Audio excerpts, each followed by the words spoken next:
오늘은 뛰어난 삶을 사는 것에 대해서 우리가 함께 나누고자 합니다.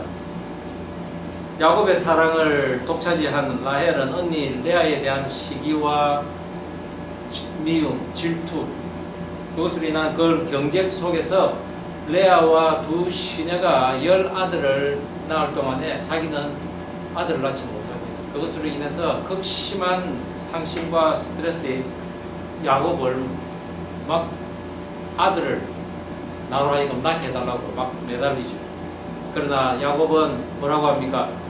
내가 하나님이냐? 하나님께서 이것을 주관하시는데 내가 어떻게 아기를 낳겠느냐고 그렇게 이야기를 합니다. 그러나 하나님께서는 라헬을 생각하시고 그에게 태를 여시고 아들을 낳게 합니다. 그 아들이 바로 요셉입니다.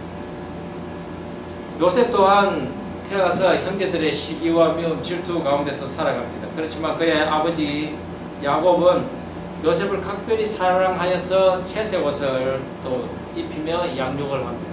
10아들보다 훨씬 더 그 요셉에게 정성을 쏟죠. 그런 요셉은 늘 아버지의 명을 받들어서 형들의 그 나쁜 행동을 아버지에게 고합니다. 그것으로 인해서 형제들과의 관계는 점점 멀어지죠.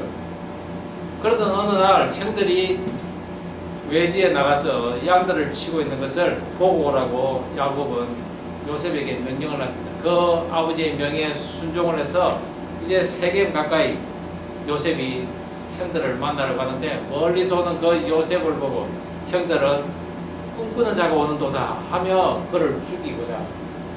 그러나 유다의 중재와 간청으로서 그 요셉은 죽음을 면하고 노예로 팔려갑니다. 그리고는 형제들은 그 요셉의 채색옷을 찢고 거기에다가 염소 피를 묻히고는 아버지 야곱에게 보이며 동생이 짐승에게 찢겨 죽었다고 이야기를 하죠. 야곱은 남성미가 넘치고 사냥을 잘하는 그 형 에서를 자신보다도 사랑하는 아버지 이삭의 그 편애함을 경험했음에도 불구하고 그는 요셉에게 특별한 사랑을 베풉니다. 그러다 결국 13년 동안 그 사랑하는 아들이 죽은 줄 알고 소망 없는 삶을 살다가 마침내 애굽의 총리된 그 요셉을 만나게 되죠. 그러면서 죽으면서 야곱은 요셉에게 축복을 합니다. 그 축복이 창세기 49장 26절에 이렇게 나옵니다. 내 아버지의 축복이 내 선조의 축복보다 나아서 영원한 산이 한없음같이 이 축복이 요셉의 머리로 돌아갈 것이다. 그리고 그 형제 중 뛰어난 자의 정수리로 돌아오리라 라고 축복을 합니다. 이때 뛰어나다 라는 이 네제르라는 단어가 구별하다라는 의미를 가지고 있습니다. 다른 형제들보다도 뛰어나서 구별된다는 의미입니다. 그러나 이 네제르라는 단어는 또한 나실인이 되어서 하나님께 바쳐진다라는 의미로 또 쓰여지고 있습니다. 열왕기상 4장 30절에 모든 사람의 지혜와 애굽의 모든 지혜보다도 더 뛰어난 지혜를 가진 솔로몬에게 또 지칭하는 말이 또 이 단어입니다. 네제르. 요셉과 솔로몬은 뛰어나게 구별되어서 하나님 앞에 바쳐진 삶을 살았다고 하는데 그렇다면 나머지 사람들은 어떨까요? 전혀 하나님 앞에 구별되지 못한 그런 삶을 살았을까요? 그렇지는 않습니다. 하나님께서는 우리 모두를 불러주신다는 것입니다.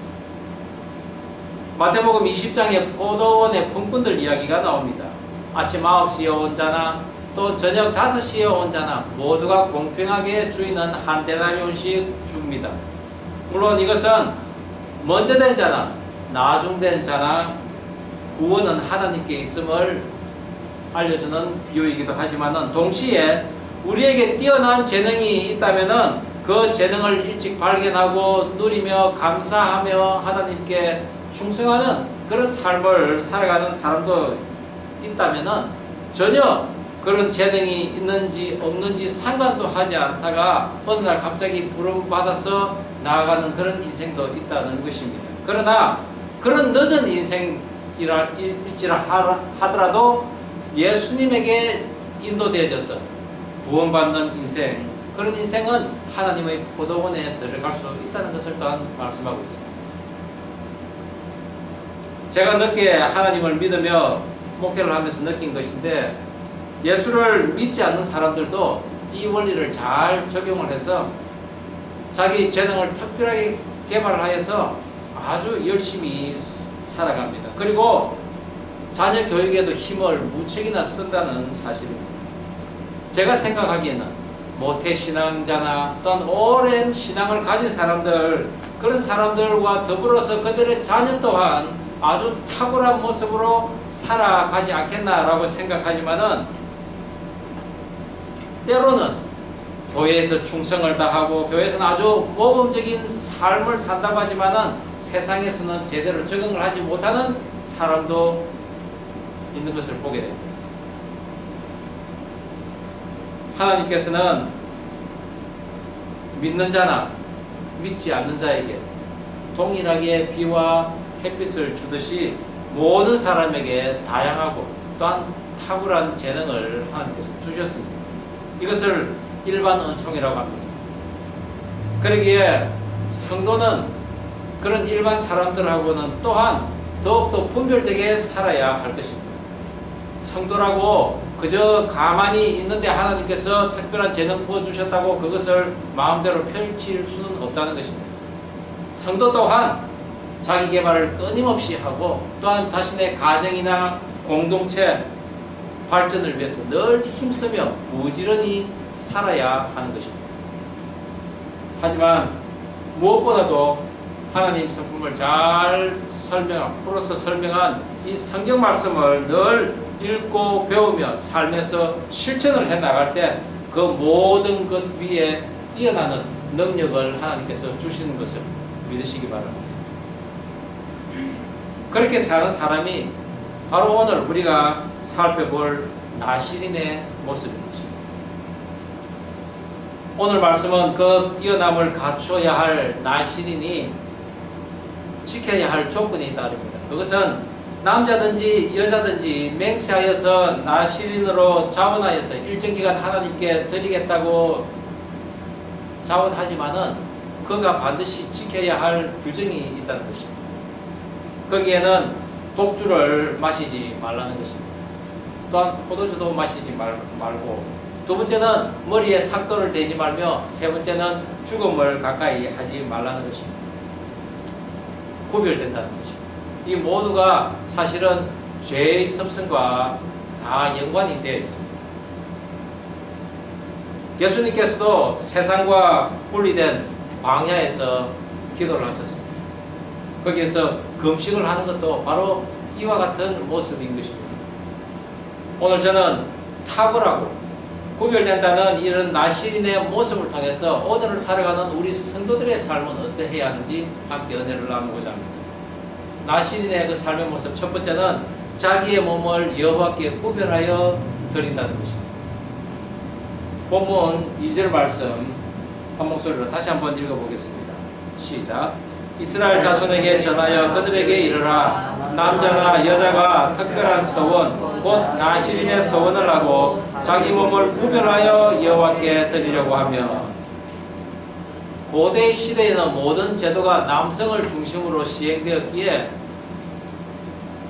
여자들은 당연히 어떤 하나님 앞으로 특별히 나아갈 수가 없었습니다. 그러나 오늘 하나님께서는 남자나 여자나 차별 없이 하나님께 나실인이 될 수 있다고 하십니다. 이것은 하나님의 앞에서는 성별의 차이가 있을 수가 없으며 인간의 그 관습에 따라서 하나님께 나올 수 없는 인간이 없도록 하기 위함인 것입니다. 그리고 개인은 독립된 그 개체라는 것을 하나님께서는 말씀하고 계신 것이죠. 특별히 하나님의 그 장자가 있었습니다. 출생의 장자인 로벤, 그리고 장자의 명분을 얻은 요셉, 그리고 영적인 장자인 유다, 그리고 6월절 어린 양의 피로 생명을 얻은 모든 이스라엘 백성들의 장자를 대신한 레위지파, 이 모두가 하나님의 장자로서 하나님의 것입니다. 그러나 오늘 이 나실이는 장자도 아니요, 그렇다고 레위인 제사장의 반열에 있는 것도 아닙니다. 그것은 누구라도 하나님께 자원하여서 나실인이 될 수 있음을 말씀하고 계신 것입니다. 그러나 그들이 구별해야 될 것이 있습니다. 첫 번째로 하나님의 영을 혼미케 하는 그 어떤 종류의 술도 마시면 안 된다는 것입니다. 사탄이 바쁘면 술을 보낸다고 합니다. 그것이 유대인의 그 탈무에도 언급되어 있는데, 당시 이스라엘 그 건동 지역에서는 사막 지역이 상당히 많기 때문에 물이 상대적으로 귀합니다. 그래서 많이 소출되는 과일, 특별히 그 포도를 발효시켜서 술이나 음료로 사용했다는 것이죠. 특별히 술로 쓰려면은 물과 그 포도의 비율을 3대 1로 합니다. 그리고 음료수로 사용하기에는 20대 1로 사용을 한다고 했습니다. 그런데 포도주라고 표기된 이 문자는 두 가지 다 말하고 있습니다. 그래서 포도의 씨나 또한 그 건포도도 먹지 말라는 것입니다. 왜냐하면 그래 술의 그 음료의 기준을 자기 마음대로 정할 수가 있기 때문입니다. 이것은 음료수야 라고 하면 술을 마실 수도 있는 게 바로 인간입니다. 술을 제대로 못 마시면은 부모도 몰라본다고 하지 않습니까? 두 번째로 머리를 자르지 말라고 합니다. 그 기간에는 머리를 맵시내게 하는 그런 어떠한 꾸밈도 있어서는 안 된다는 것입니다. 다윗 왕이 압살롬에게 쫓겨난 그 기간 동안 사울의 손자요 요나단의 아들인 그 머비보셋이 다윗 왕이 복귀할 때까지 그는 발을 돌보지도 않았고 발을 그 맵시내지도 않았고 수염도 깎지도 않고 그리고 옷도 빨지도 않았다고 고백을 합니다. 그것은 왕의 고난에 동참하기 위한 것을 보여주기 위함인 것입니다. 세 번째로 구별되는 것은 그 구별 정한 기간 동안 어떤 시체에도 가까이 하지 말아야 하는데, 그것은 부모 형제라도 그리 해야 한다는 것입니다. 하나님의 진 밖으로 쫓겨나야 하는 그런 부정 중에 하나인 죽음에 접촉하는 자는 부모 형제도 예외가 아니라는 것입니다. 하나님의 일은 그만큼 완전함으로 나아가야 한다는 것이죠. 그런데 만약 그런 것을 어겼을 때는, 또한 의도하지 않는 경우에 그것을 부지중에 했을 때는 어찌 될까요? 차마 부모 형제의 죽음을 눈앞에 두고 그것을 처리하지 않을 수 없는 경우가 있을 수가 있습니다. 또한 물인 줄 알고 술을 마실 수도 있습니다. 그런 위반이 있을 때는 머리를 밀고 부정을 깨끗게 하는, 또한 비둘기 그 2마리로 속죄제를 드리고 날을 정하여서 다시 새롭게 시작해야 합니다. 우리가 만약에 하나님 앞에 어떤 것을 정한 그 기간이 있습니다. 그런데 그 기간에 부정을 저질렀습니다.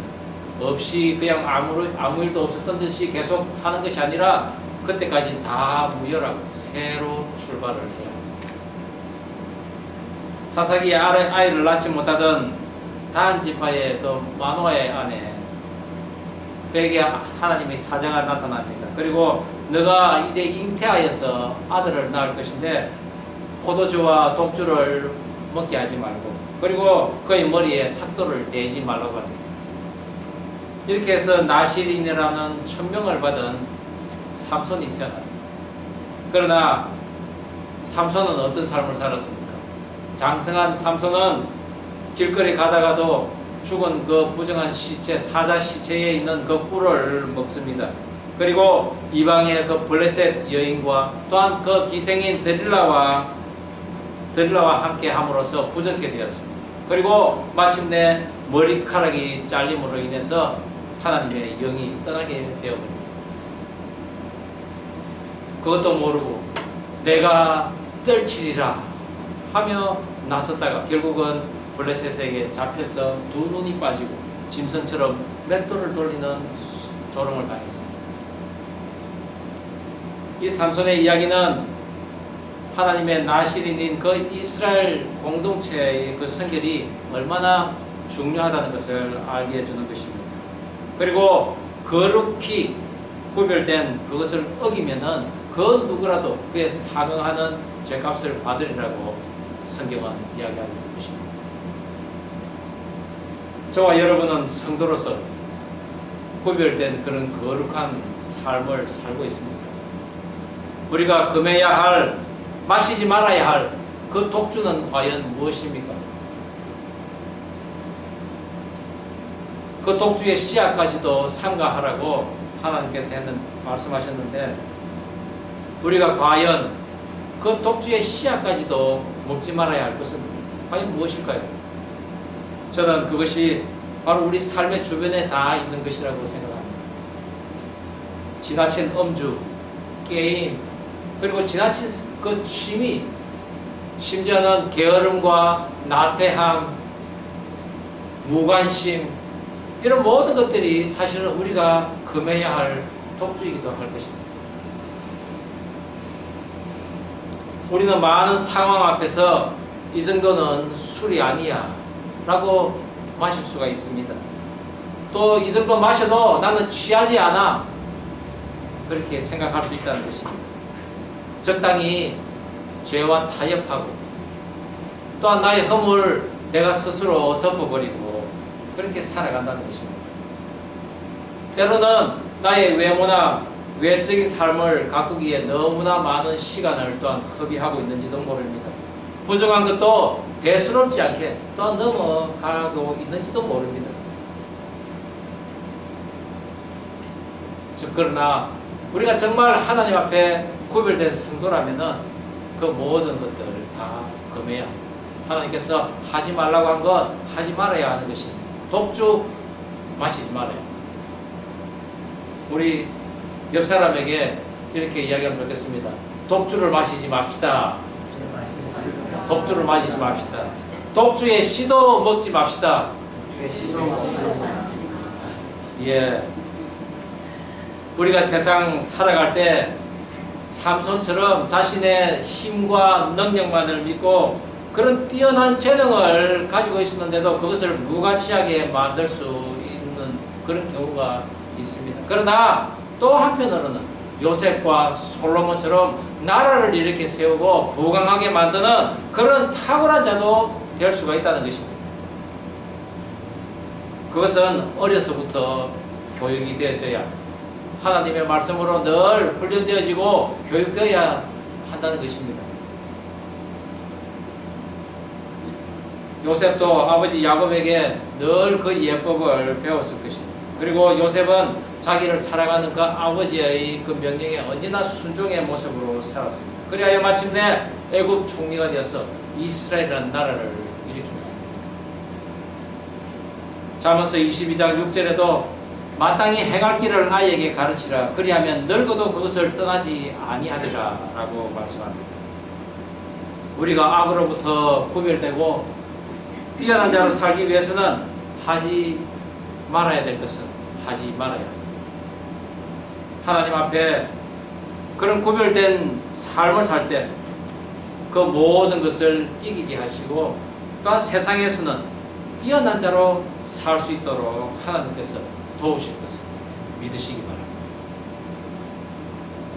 나실인의 삶의 모습 두 번째는 구별한 날이 차면 여호와께 예물을 드리라고 하십니다.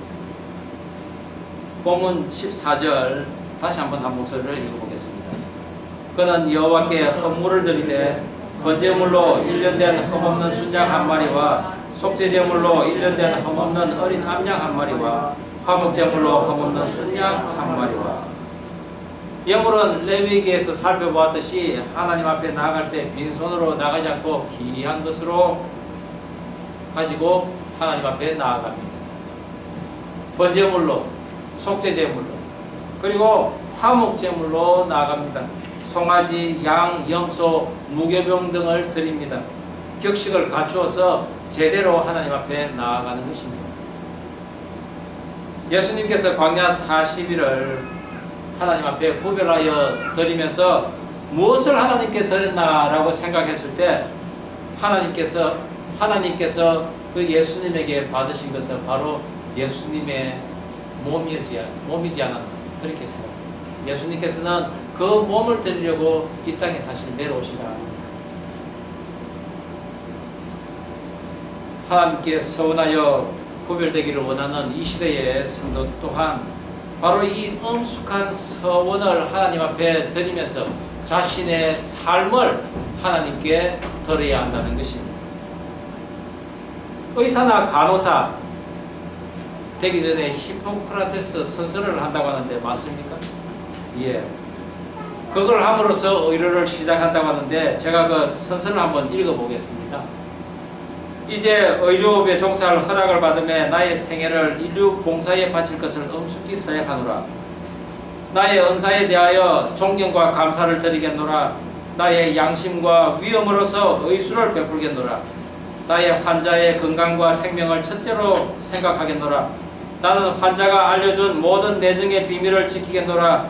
나의 위협의 고귀한 전통과 명예를 유지하겠노라. 나는 동업자를 형제처럼 생각하겠노라. 나는 인종, 종교, 국적, 정당, 정파 또는 사회적 지위 여하를 초월하여 오직 환자에게 대한 나의 의무를 지키겠노라. 나는 인간의 생명을 수태한 때로부터 지상의 것으로 존중히 여기겠노라. 비록 위협을 당할지라도 나의 지식을 인도에 어긋나게 쓰지 않겠노라. 이상의 서약을 나의 자유의사로 나의 명예를 받들어 하노라. 이대로만 할 수 있다면 얼마나 멋진 삶을 살겠습니까? 저는 이 문구를 우리 모든 직종에 종사하는 사람들에게 적용시키면 어떡할까 생각해 봅니다. 교사는 학생에게, 또한 회사 상사는 직원에게, 가정의 어른은 자녀에게, 그리고 정치가는 국민에게, 목회자는 성도들에게 나는 어떤 위험을 당하더라도 당신들을 존중하고 섬기고 사랑할 것을 서약합니다 라는 이런 모습으로 살아간다면 아마 이 세상이 바뀔 거라는 것입니다. 그렇게 섬기고 사랑하고 직업의 귀중함과 성스러움을 느끼면서 천지를 지으신 하나님께 감사하고 생명을 허락하는 그날까지 나의 몸을 들여서 순종하며 살겠습니다 라고 하나님 앞에 나아갈 때 그것이 바로 하나님께서 제일 기뻐하는 선물이라는 것입니다. 그 선물을 드리는 자는 하나님께서 약속하신 아브라함과 이삭과 그 야곱에 부어주실 그 축복을 우리 모두에게도 부어주실 줄 믿으시기 바랍니다. 그래서 로마서 12장 1절에도 그러므로 형제들아 내가 하나님의 모든 자비하심으로 너희를 권하노니 너희 몸을 하나님이 기뻐하시는 거룩한 산제사로 드리라. 이는 너희가 드릴 영적 예배니라. 정한 기간이 끝난 후에 감사하는 마음으로 그렇게 선물을 드립니다. 그리고 그거 선물을 드리는 것이 다 제사로 표현된다는 것입니다. 두 마리의 비둘기 중 한 마리 나 자신 하나님께 기쁘게 자원하여 드립니다 라는 번제로 드리고 또 한 마리는 속죄 제물로 드리면서 그간의 잘못이나 배상의 문제가 있으면 기꺼이 갚겠습니다 라고 제사를 드리는 것이죠. 또한 나의 수고와 흘린 땀을 주님 앞에 내려놓습니다 라는 소제를 드리고 또한 나의 삶이 연락되었기에 이제 하나님과 또한 이웃들과 화목하게 될 것을 믿습니다 라고 화목 제물을 드리며 함께 나누어 먹는 것입니다. 정한 기간이 끝난다면 어떻습니까? 다시 제자리로 돌아갑니까? 결코 그럴 수는 없습니다.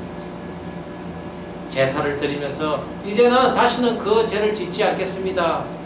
이제는 구별되고 또한 탁월한 삶을 살겠습니다 라고 제사를 드리는데 어찌 다시 예전의 그런 모습으로 돌아간단 말입니다.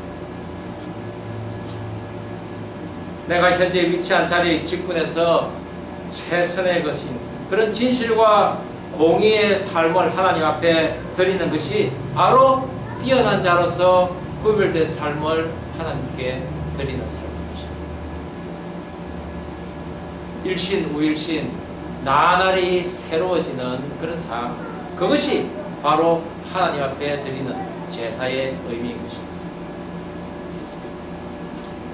저와 여러분, 우리가 살아가면서 내가 얼마나 있고 없는가를 따지는 것이 아니라, 또는 내가 얼마나 높으냐 낮으냐로 따지는 것이 아닙니다. 현재 내가 하나님의 명령대로 잘 살아가고 있는지 나를 살피는 것입니다. 내 삶이 하나님 앞에 제대로 드려지는 삶인지 살피라는 것입니다. 그리하여서 하나님 앞에서 나의 미래가 평탄할 것을 믿음으로 받는, 그리하여 언제나 거룩하게 구별되어서 제사의 삶을 살아가는 저와 여러분 되기를 주의 이름으로 축원합니다. 나시린의 삶의 모습 세 번째는 제사장 직분을 통해서 축복하고 또한 축복받아야 한다는 것입니다. 본문 23절 다시 한번 한 목소리를 읽어보겠습니다. 시작. 아론과 그의 아들들에게 말하여 이르기를 너희는 이스라엘 자손을 위하여 이렇게 축복하여 이르되. 정한 서원기간이 끝난 나시린은 이제 평범한 일반인과 동일하게 먹는 것이나 또한 직업을 선정하여서 살아가게 됩니다. 그리고 제사장을 통해서 축복을 받습니다. 어떤 목회자는 강제로 끌려왔다고 그렇게 말하는 목회자들이 의외로 있습니다. 그러나 저는 그렇게 생각하지 않습니다. 대부분 자원하여 왔습니다. 자기 스스로 왔다는 것입니다. 그래서 하나님께서도 기쁘게 받을 만한 자를 선택하신다는 것입니다. 그래서 하나님께로 나온 사람에게는 언제나 뛰어나서 잘 할 수 있도록 능력 주시고 힘 주시고 또한 가르쳐 주시고 도와주시는 분이 바로 하나님이십니다.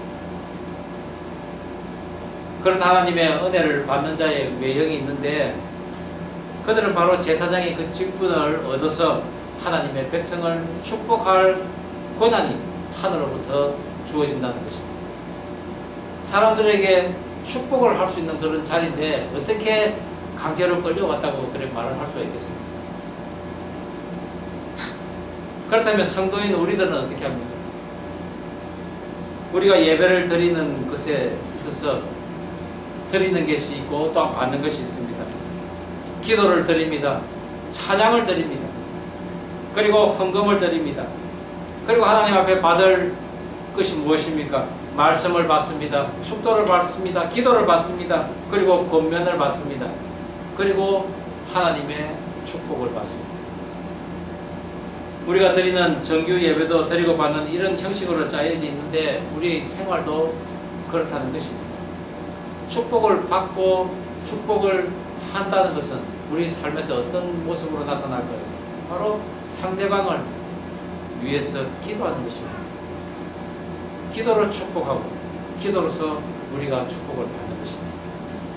그래서 야고보서 5장 15절 16절 말씀이 있습니다. 우리 함께 한번 읽어볼까요? 믿음의 기도는 시작. 믿음의 기도는 병든 자를 구원하리니 주께서 그를 일으키시리라. 혹시 죄를 범하였을지라도 사하심을 받으리라. 그러므로 너희 죄를 서로 고백하며 병 낫기를 위하여 서로 기도하라. 의인의 강구는 역사하는 힘이 큼이니라. 아멘. 만인 제사장 시대를 살아가는 우리 성도 간에 서로를 위해 병이 낫기를 또는 축원의 기도를 할 수 있는데 그 기도의 힘이 크다는 사실입니다. 그렇듯 하나님께 구별되기를 서원하고 작정 기한이 맞춰진 자에게는 하나님의 축복이 임하는데 그것이 바로 말의 권위가 생기는 것입니다. 그래서 성도는 저주의 말보다는 또한 남을 흉보는 말보다는 언제나 축복의 말을 할 수 있어야 된다는 것입니다. 어떻습니까? 당연히 성도는 말 조심해야 합니다. 오늘 제사장도 백성들에게 축복을 합니다. 하나님께서 내게 복 주시고 너를 지키시기를 원한다는 이런 축복의 말, 성도는 그들의 입에서 하나님께서 복 주시기를 원한다는 하나님의 메시지를 전할 수 있어야 합니다. 그리고 선포할 수 있어야 합니다. 부족한 자들에게는 그 하나님의 말씀으로 고침과 교훈과 권면의 말을 또한 할 수 있어야 합니다. 또한 여호와께서 내 얼굴을 내게 비추사 그 얼굴을 내게 비추사 은혜 베푸시기를 원한다는 이런 축복, 그것은 하나님의 공동체가 이제 개수되고 정비된 그들에게 하나님의 얼굴이 향한다는 것입니다. 그럴 경우에는 낮에 날아드는 화살과 어두울 때 퍼지는 전염병과 밝을 때 닥쳐오는 재앙을 두려워하지 않는다는 것입니다. 그리하여 하나님의 처소를 거처로 삼는 너희들이 하나님의 행하실 그 기적의 하나님의 얼굴을 볼 수 있다는 것입니다. 또한 여호와의 얼굴을 내게로 향하여서 평강 주시기를 원하노라 라고 축복을 합니다. 그것은 바로 적군이 쳐들어와도 토담이 무너져도 그때가 바로 하나님이 역사하실 때라는 것입니다. 그리고 그 하나님께서 역사하심으로 우리에게는 샬롬, 평안이 임하는 것입니다. 이제 광야로 200만이 출발할 것인데 이들에게 요구되어지는 하나님의 그 구별이 지켜진다면 하나님의 기적이 그들의 장막에 다 부어질 것입니다. 또한 군사 장비도 없습니다. 무기도 제대로 없고 장수도 없습니다. 그저 오합지졸처럼 이제 광야를 걸어갑니다. 그러나 모든 사람들이 그들은 죽을 것이라고 생각했지만은 그들은 만나는 적들마다 다 물리치고 승리합니다. 하나님의 권능으로 무찔렀다는 것을 열강들이 듣고는 모두가 하나님 앞으로 나오는 그런 기적이 하나님께서 바라셨던 것입니다. 그 성경의 말씀을 그대로 살아낸 이스라엘 민족들이 현재 우리 앞에서 걸어가고 있습니다. 그들이 지금까지 겪은 수많은 그런 고난은 바로 이방을 향한 하나님의 구원 계획 안에 있었다는 것입니다. 그 커다란 역사의 톱니바퀴 속에 바로 나라는 존재와 함께 현재 복음을 지키고 있는 교회와 교회의 머리 대신 그 예수 그리스도가 그 안에 다 존재하고 있는 것입니다. 우리 모두에게 나시린처럼 일정한 정한 기간 동안 자기 성찰의 모습이 반드시 있어야 합니다. 목회자는 목회자대로, 성도는 성도대로, 학생은 학생대로, 직장인은 직장인의 그 위치에서 온전히 구별된 모습으로, 그러나 탁월한 모습으로 살아가야 한다는 것입니다. 그리고 그것은 단발성, 일회성의 그런 모습이 아니라 계속 되어야 하는 것입니다. 찬송하리로다 예수 그리스도의 이름으로 오시니여 하며 예수님을 구원자로 모시고 감사에 찬양하는 그런 열방의 외침이 나팔 소리처럼 울려 퍼질 그때가 올 때까지 우리는 구별되고 또한 탁월한 모습으로 이 세상을 살아가면서 하나님의 부어주시는 그 축복을 무한히 받고 살아가는 성도가 될 것을 주의 이름으로 축원합니다. 기도하시겠습니다. 우리 함께 기도하면 좋겠습니다. 그렇습니다. 하나님, 저를 악으로부터 구별되게 하여 주옵소서. 그래야 언제나 선을 행하는 삶 살게 하시고 또한 정결한 심령으로 나아가는 그런 제사를 드리며 하나님의 축복을 받고 또한 그 축복을 선포할 수 있는 그런 제사장의 삶이 되게 하여 주시옵소서라고 우리가 기도하면 좋겠습니다. 다 함께 기도하시겠습니다. 하나님 아버지 주신 말씀 가슴에 담습니다. 그렇습니다. 구별된 삶을 살게 하여 주시옵소서. 언제나 정한 모습으로 죄와 구별된 악과 구별된 그런 모습으로 살아가면서 언제나 선한 행위를 할 수 있는 그런 모습이 되게 하여 주시옵소서. 그래야 하나님께 나의 정결한 심령을 가지고 나가는 거룩한 삶의 제사를 드릴 수 있도록 도와주옵시고 마침내 하나님께서 나를 구별하는 그 때가 되면은 나의 입술에 권능을 주셔서 내가 이제 축복을 할 수 있는 그런 모습으로 살아가게 하여 주옵소서. 내가 남을 축복할 뿐만 아니라 남이 하는 그 축복을 내가 받아들임으로써 하나님 주시는 그 축복이 나의 온 삶에 임하게 하여 주시옵소서. 하나님 아버지 말씀 가슴에 담습니다. 오늘 말씀대로 구별된 삶을 살도록 도와주시옵소서. 선과 악의 경계를 넘나드는 그런 삶이 아니라 오직 악으로부터 구별된, 그리하여 언제나 선을 행하는 그런 삶을 살게 하여 주옵소서. 정결한 심령으로 나가는 제사를 드리게 하옵시며 하나님의 축복을 받고 또한 그 축복을 선포할 수 있는 만인 제사장으로서 또한 살아갈 수 있도록 도와주시옵소서. 예수님 이름으로 기도드립니다. 아멘.